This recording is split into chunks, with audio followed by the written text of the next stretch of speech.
Hi everyone. In this video, I will be discussing and reflecting on chapters 8 through 15 of the Tao Te Ching. In my previous video called A Discussion and Reflection on chapters 1 through 7 of the Tao Te Ching, I went into providing you with some background information about the ancient texts. I went into depth about who the text is associated with, and I gave you some background about the origins of the ancient text, the Tao Te Ching. I really wanted to provide that kind of historical knowledge for you. And I want to recommend for you to do your own research into the Tao Te Ching to really connect you more with where this text is coming from, so as not to displace the history behind the text as much as possible. If you are interested in this information, this background information, you can watch my previous video, or you can do your own research. Both I recommend, and I think it's important when reading texts that are not of your culture, that you're not familiar with, or that you're interested in, you want to get into, you really want to know a lot about. Essentially, culture and human culture is one big culture, and to appreciate different kinds of cultures, different ways of life, different understandings and interpretations of the world and of its phenomenons is very valuable for spiritual practice. Not only spiritual practice though, but just for living life on earth in this world where there are so many different types, kinds, shapes, forms of people. So with that said, let's get right into reading chapter 8 of the Tao Te Ching. Before I do start reading, I do want to note that I am recording this in my living space, so there may be pauses and breaks in the recording, so there won't be so much noise in the background. And let me also take a drink of my water before I start reading, and then we will begin. Okay, I've just drunk my water. I feel refreshed, connected, and grounded, ready to begin reading the Tao. Chapter 8 states, "The supreme good is like water, which nourishes all things without trying to. It is content with the low places that people disdain. Thus, it is like the Tao. In dwelling, live close to the ground. In thinking, keep to the simple. In conflict, be fair and generous. In governing, don't try to control. In work, do what you enjoy. In family life, be completely present. When you are content to be simply yourself and don't compare or compete, everybody will respect you. And that was the end of chapter 8. So this chapter points to water as the Tao, being like the Tao, nourishing all things without trying to. The Tao, the path, is one that fulfills without trying to. When you conduct yourself in the way of the Tao, you are effortlessly aligned with who you are, your core, your center. So this chapter of the Tao really hones in on how people on this path should conduct themselves in spiritual practice so as to remain in alignment with our true selves, our high vibrational selves, and one who remains grounded and holds to their inner peace, maintains their inner peace in situations of conflict, who allows flow and applies themselves to what their soul finds happiness in their lives, one who remains present and does not compare or compete with other people in their lives, is one who can flow in the abundance that is the Tao, because they themselves, as they conduct themselves in this state of consciousness and awareness and in attunement, they themselves are the abundance. When you are grounded in such a way, everything falls into place. Blessings in your life, gifts that you have can flow from you and through you, and you understand that this is your path. You are become aware of that. You will become attuned to that. You become thankful for every synchronicity, every blessing, every feeling of love that you understand is emanating out of you and within you.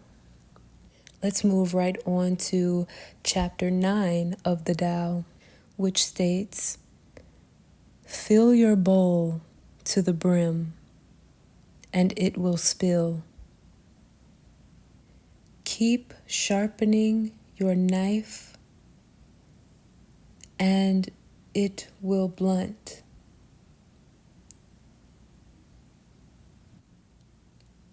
Chase after money and security, and your heart will never unclench. Care about people's approval, and you will be their prisoner. Do your work, then step back. The only path to serenity." And that concludes chapter 9 of the Tao. Chapter 9 connects with what I've said, reflecting on chapters 1 through 7 of the Tao about the importance of being empty in a spiritual sense in order to receive spiritual insight for your soul's growth on your path, and so that you can consciously and mindfully remain focused on this path to serenity in alignment with the divine, the source. I think this chapter emphasizes the importance of rest in our own journeys, the importance of not being concerned with if our work rewards us and if our work gains people's approval. It says, "Keep sharpening your knife and it will blunt. Fill your bowl to the brim and it will spill. Chase after money and security and your heart will never unclench. Care about people's approval, and you will be their prisoner, which is to say, everything does not have to be dependent on a certain outcome. So you fill your bowl. What is the purpose of filling your bowl? You keep sharpening in your knife. What is the purpose of sharpening your knife? If it's sharpened, then it's sharpened. Every season doesn't have to be sharpening your knife. When it comes to your work, there is indeed a season for work, rest, and all things. And this is to stay in flow with your spiritual self, your emotional self, and your bodily self. Do your work, then step back. The only path to serenity, the only path to this inner peace is not constantly overworking, but to listen to your inner guidance. Listen to your body, listen to your soul, listen to your heart. Stay connected to your center, the source, the Tao, your meditative state. Let's get into chapter 10 now. So, chapter 10 states, chapter 10 of the Tao states, can you coax your mind from its wandering and keep to the original oneness? Can you let your body become supple as a newborn child's? Can you cleanse your inner vision until you see nothing but the light? Can you love people and lead them without imposing your will? Can you deal with the most vital matters by letting events take their course? Can you step back from your own mind and thus understand all things?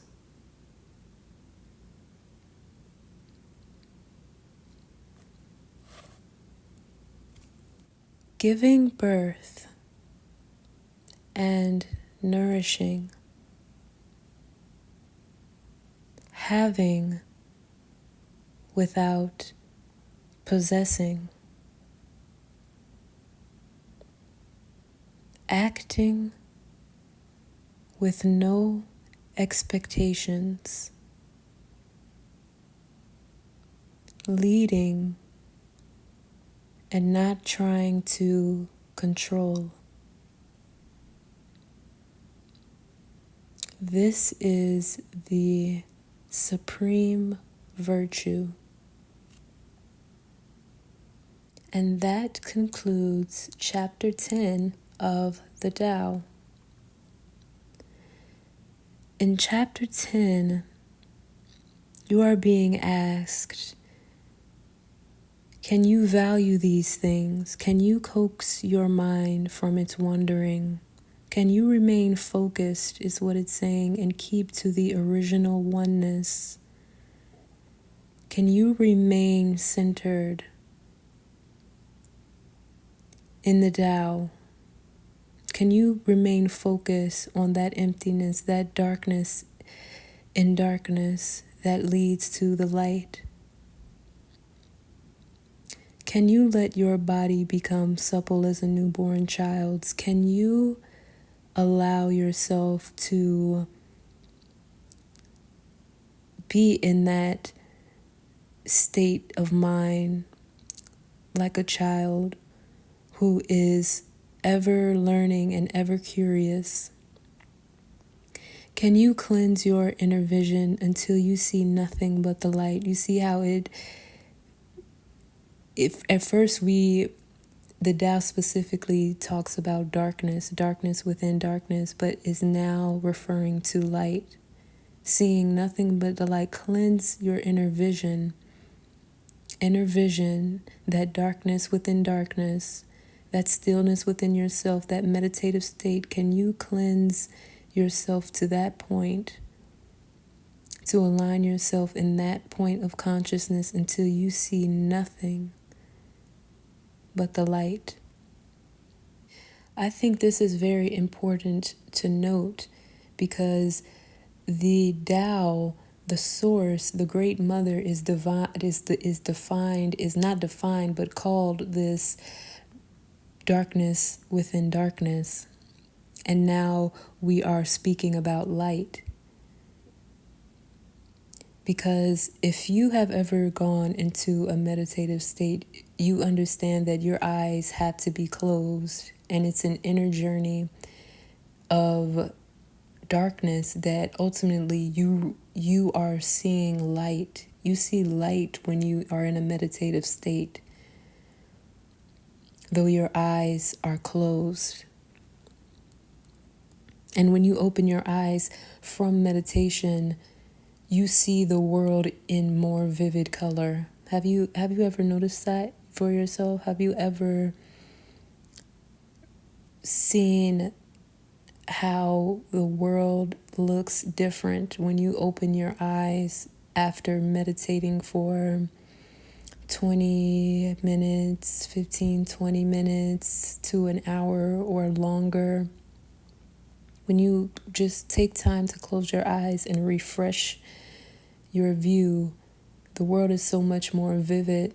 And when you close your eyes in meditation, it begins with this darkness, but as you continue in your inner mind, you see light. I see light. And the Tao goes on to say, can you love people and lead them without imposing your will? Can you deal with the most vital matters by letting events take their course? Can you step back from your own mind and thus understand all things? Again, with the idea of letting go of ideas, the idea of freeing your mind of enculturation and the paradigms that we are taught that are normal, to understand a greater totality of it all. The Tao is asking, can you embody these virtues that are aligned with the Tao? And in do so, giving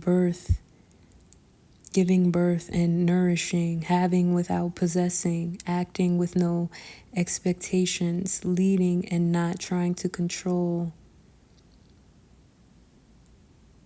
Though that's the virtue, those are the virtues that we want to maintain and hold on to as we embody the center, our centeredness and our connectedness to the divine. Now let's move on to chapter 11. The Tao states, we join spokes together in a wheel, but it is the center whole that makes the wagon move. We shape clay into a pot, but it is the emptiness inside that holds whatever we want.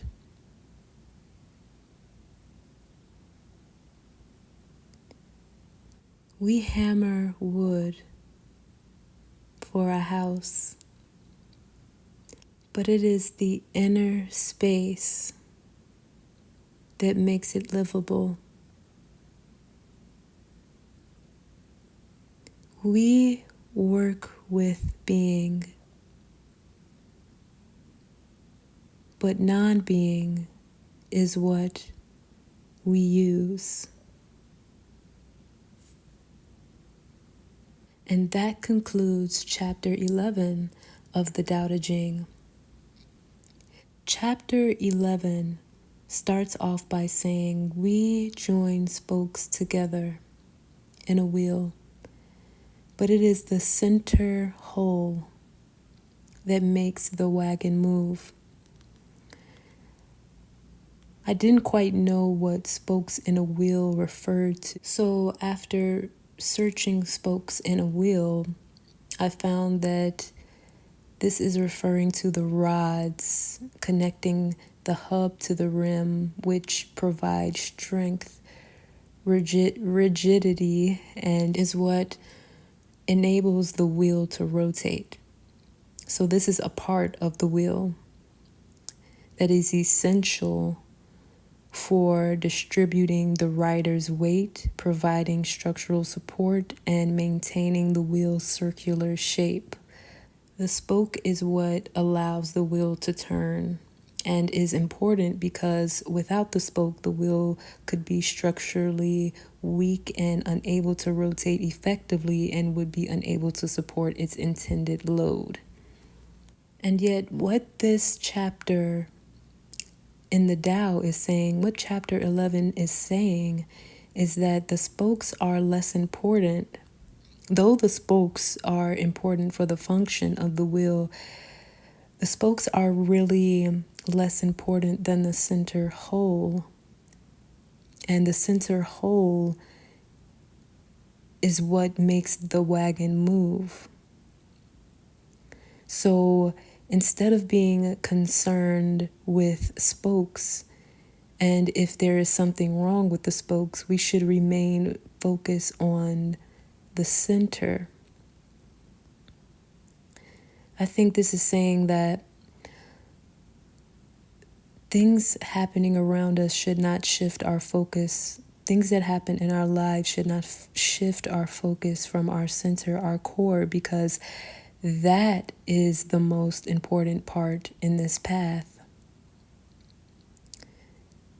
How we function in society is not our purpose. Essentially, our purpose is how we embody the Tao, and in embodying the Tao, the manifestations of exuding love can occur. But without focusing on that center whole, we cannot be aligned. What our spirituality produces is not as important as the emptiness that we derive our spirituality from. What our spirituality produces is not as important as the Tao, as the way, as the path, as the darkness in that darkness where we come face to face with the light. This goes back to not being focused on the manifestations, because the manifestations happen because of the inner journey, the inner work, the centeredness and connectedness to the divine, that darkness within that darkness that through we reach the light of spiritual wisdom. The inner space makes it livable. The non-being is what we use. The immaterial abundance is the way to the material abundance. And the material abundance is not the focus. In our spiritual connections and in our divine love union with our twin flame, our soulmates, it is our inner alignment that is important to maintain such a divine connection, such a divine union of love, true and unconditional love. The inner alignment, the inner work we've done is what brings us into this union and alignment with our highest timelines. For me, in my spiritual journey, as I continue to go in and walk this path of inner alignment, in my meditative state, in my union with the divine, I am aligned with my highest self, my twin flame, the highest manifestation of my soul, because I am not focused on what is outside of me. I am focused on the love and the source of that love, which is this divine, this darkness within darkness that leads to the light.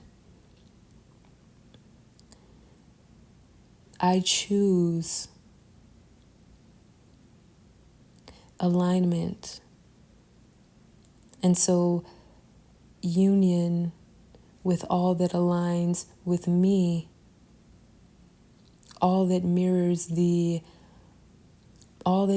and reflects the nature of my soul, of my high vibrational soul, aligns within my life.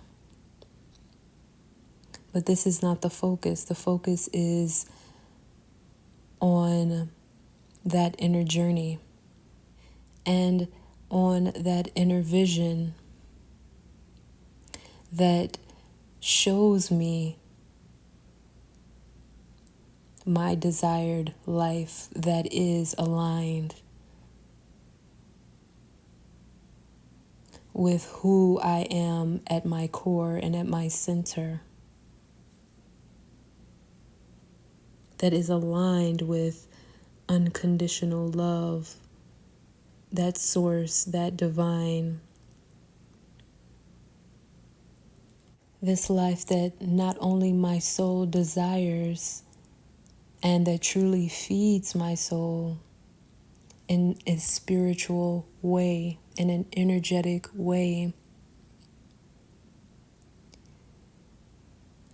but that naturally falls into place because that is who I am. What nourishes the soul is remaining in the center, that center hole, that perceived emptiness that is darkness within darkness that leads to the light. Now, let's begin chapter 12 of the Tao Te Ching, which states, "Colors blind the eye. Sounds deafen the ear. Flavors numb the taste. Thoughts weaken the mind.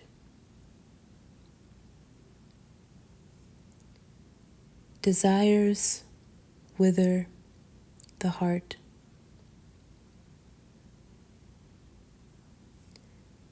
The master observes the world, but trusts her inner vision. She allows things to come and go. Her heart is open as the sky."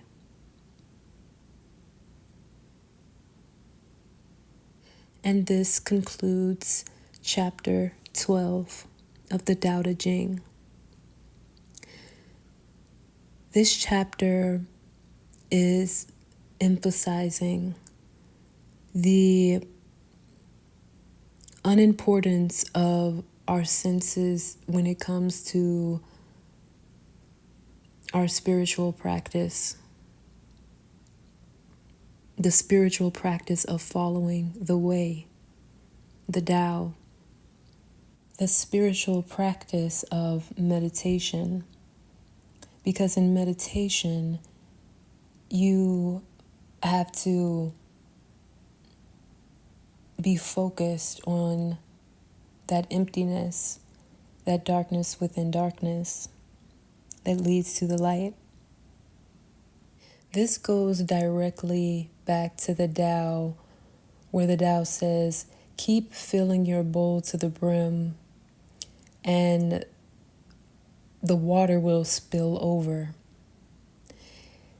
Keep sharpening your knife and the knife will dull. If you constantly take in the world through your senses without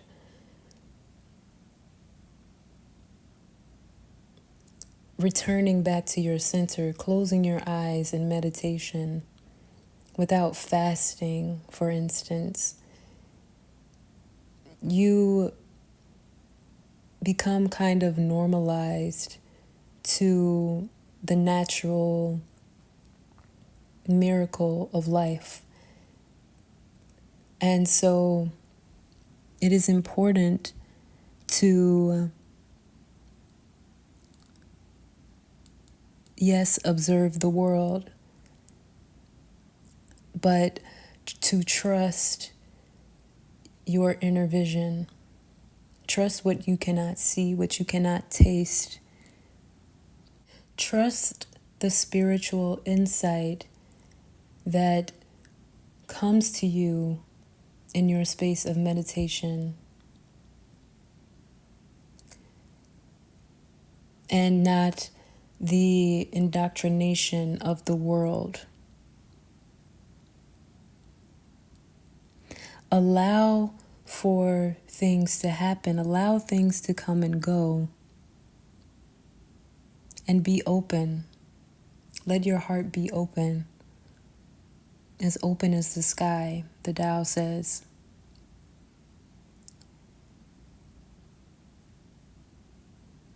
The sky is another thing in our world that is seemingly infinite, seemingly abundant. So the Tao uses the sky and the water as examples of ways to conduct yourself. Let your heart be open as the sky, and let yourself be abundant as water.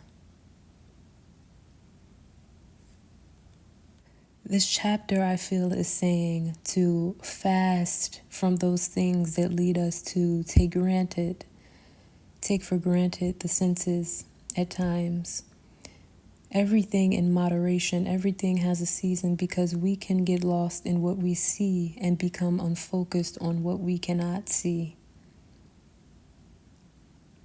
And we must be focused on that inner vision, that which is hidden, which is the Tao, that darkness within darkness, the way, the light. Now, let's begin chapter 13 of the Tao Te Ching.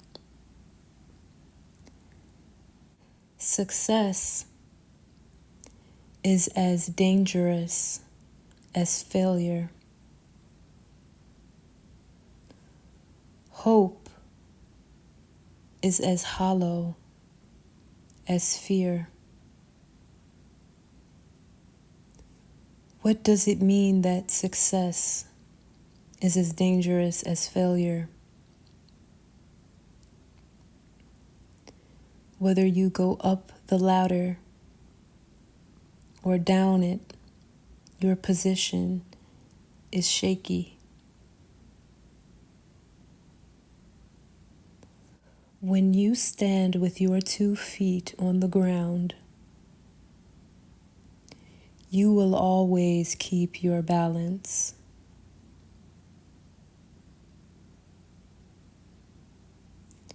What does it mean that hope is as hollow as fear?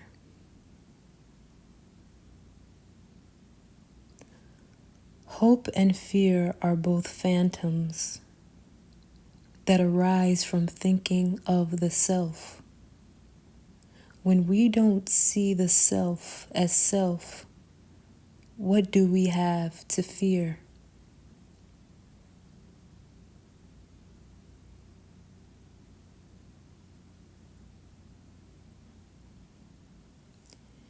See the world as yourself. Have faith in the way things are. Love the world as yourself. Then you can care for all things.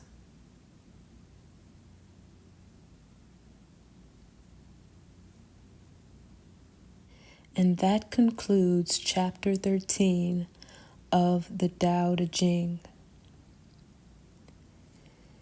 In this chapter, the Tao is talking about the value of an action, in doing nothing, in accepting who you are, as you are, where you are,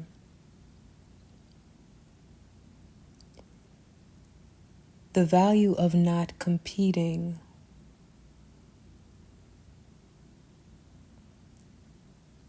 What came to mind as I was reading is nature does not rush and everything is completed.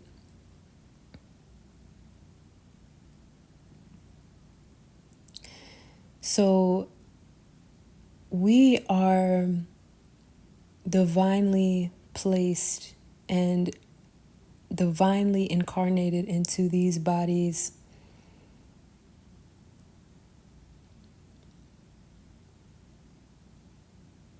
And just that is already the miracle. That is already the gift and the blessing.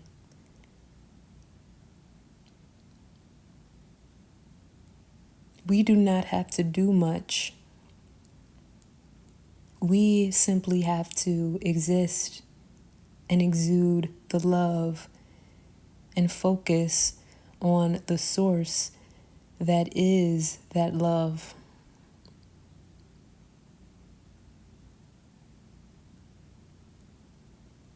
I think the line, when you stand with your 2 feet on the ground, you will always keep your balance.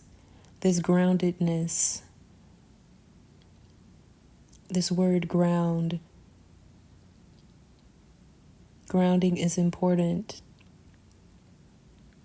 Your inner balance is important. Your inner harmony is important. And you maintain that through your groundedness, your centeredness, your spiritual attuneness is then a part of your inner equilibrium. The lines, when we don't see the self as self, what do we have to fear? See the world as yourself. Have faith in the way things are. Love the world as yourself. Then you can care for all things. These lines are paradoxical in a sense because the Tao is asking you to not see yourself as self, but to see instead the world as yourself. So the self is not completely out of the picture here. And just like life and spirituality, things are the when you speak about spirituality, everything tends to become paradoxical. And what this gets at is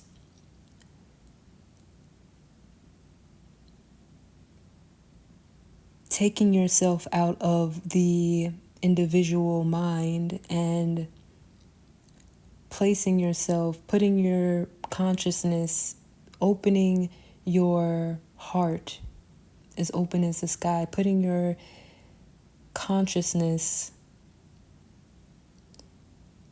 in the totality, letting go of the minor things, the things you see, the things on an individual scale, because there is a greater totality going on. I'm not saying that your individual life, the things that happen in your life are minor, but I am saying that they are connected to a greater totality, a greater something that's taking place. And if we could step back and see things from that point of view,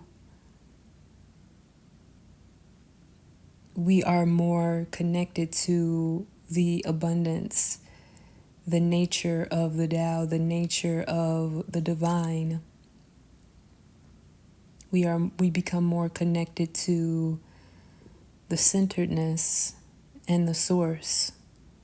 When we are in a meditative state, we are connecting to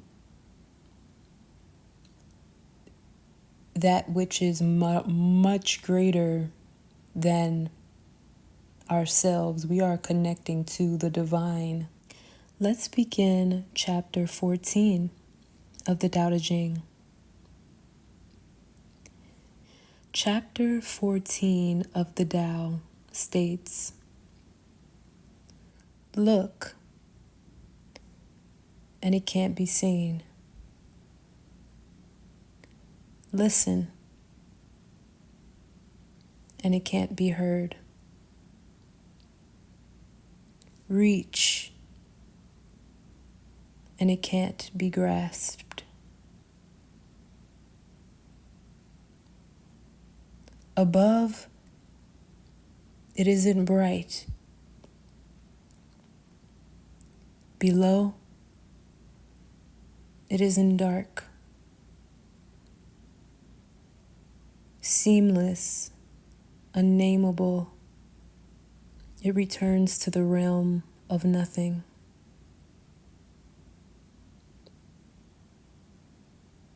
Form that includes all forms. Image without an image. Subtle, beyond all conception.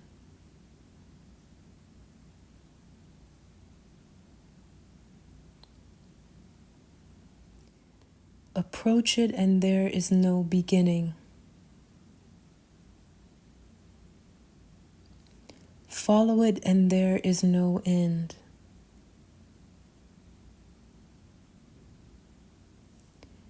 You can't know it, but you can be it. At ease in your own life. Just realize where you come from. This is the essence of wisdom." And that concludes chapter 14 of the Tao Te Ching. In chapter 14 of the Tao, the nature of the Tao is being described here. How the Tao is being described here is how is one's experience trying to embody or reach the Tao, reach this spiritual path. The Tao is saying this way cannot be seen, heard, or grasped. You cannot use your senses to possess this Tao, to achieve this Tao, to find this this path, this way. This path is not something you can read. This path is not something you can hear. This path is not something you can touch. The Tao is not something that is definable by the way the Tao looks, the path looks, the way looks. The Tao says seamless, unnameable, the realm of nothing. The Tao is nothingness. From that includes all forms, image without an image, subtle beyond all conception. This Tao, this path, this way is not conceivable with the mind.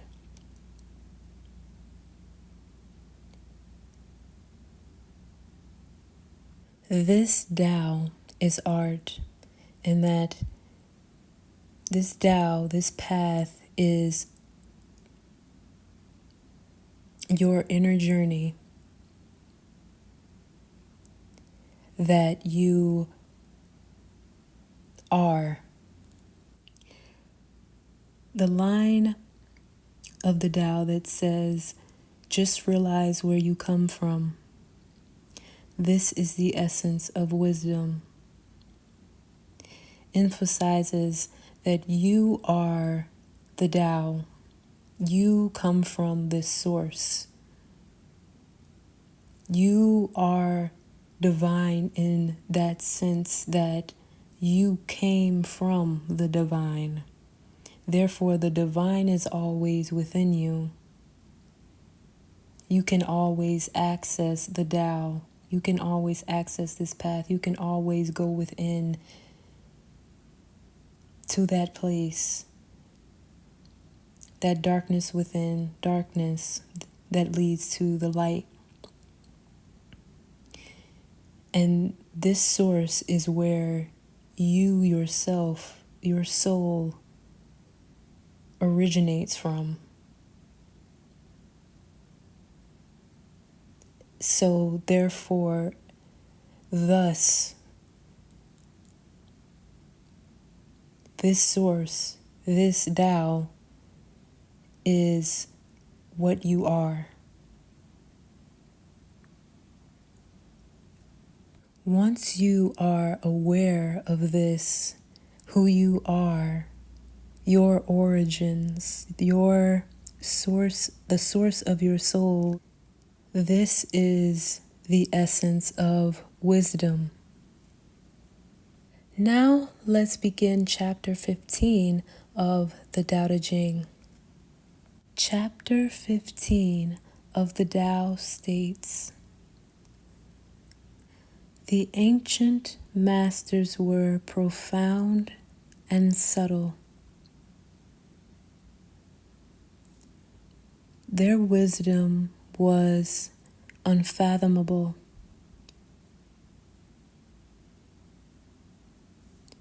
There is no way to describe it. All we can describe is their appearance.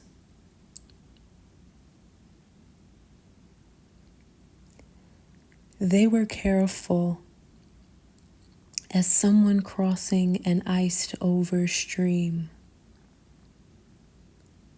alert as a warrior in enemy territory, courteous as a guest, fluid as melting ice, shapeable as a block of wood, receptive as a valley, clear as a glass of water,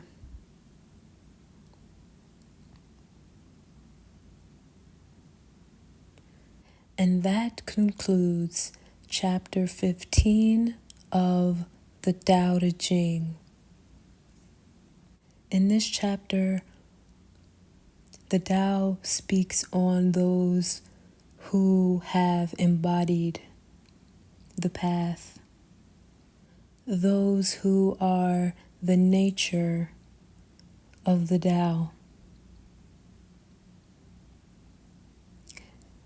The Tao says they were careful as someone crossing an iced over stream, alert as a warrior in enemy territory. So again, this paradoxical nature that encompasses all, this level of awareness that is the totality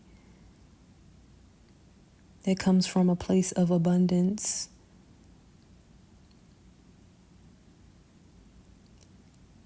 The self is the Tao, this darkness within darkness, that is the source that leads to the light.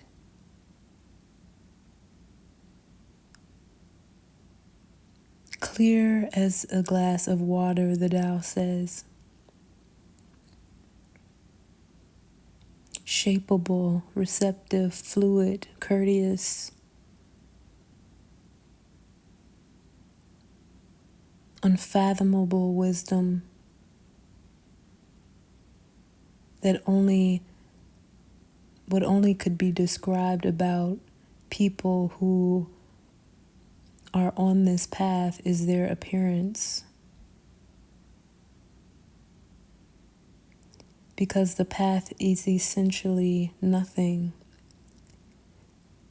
The Tao says you cannot grasp this path with your senses.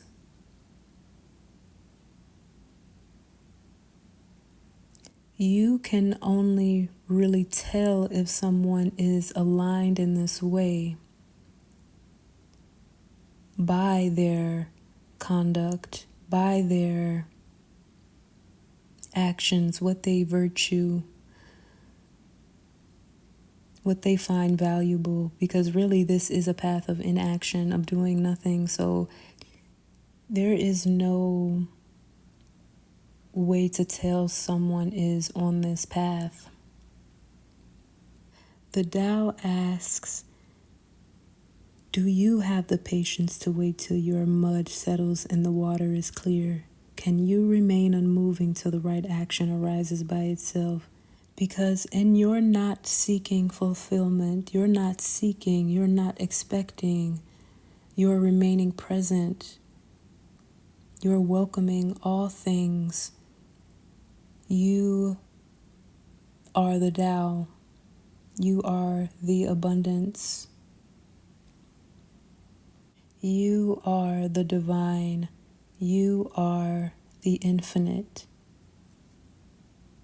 You are in alignment when you are centered in this darkness within darkness. The light in this darkness is essentially the source, the most authentic version of yourself that you meet. As you clear your energetic field by honing in on this inner light that you access through the source, through the divine, through the way, through the path, through the darkness, you begin to not only come into your own true self and being, you begin to reflect this light and become an embodiment of and beacon of this light. The light in you disrupts the illusions and old patterns that you may have been dependent on in order to hold on to a sense of belonging in a world you are here to inspire to rise into a higher vibration by exuding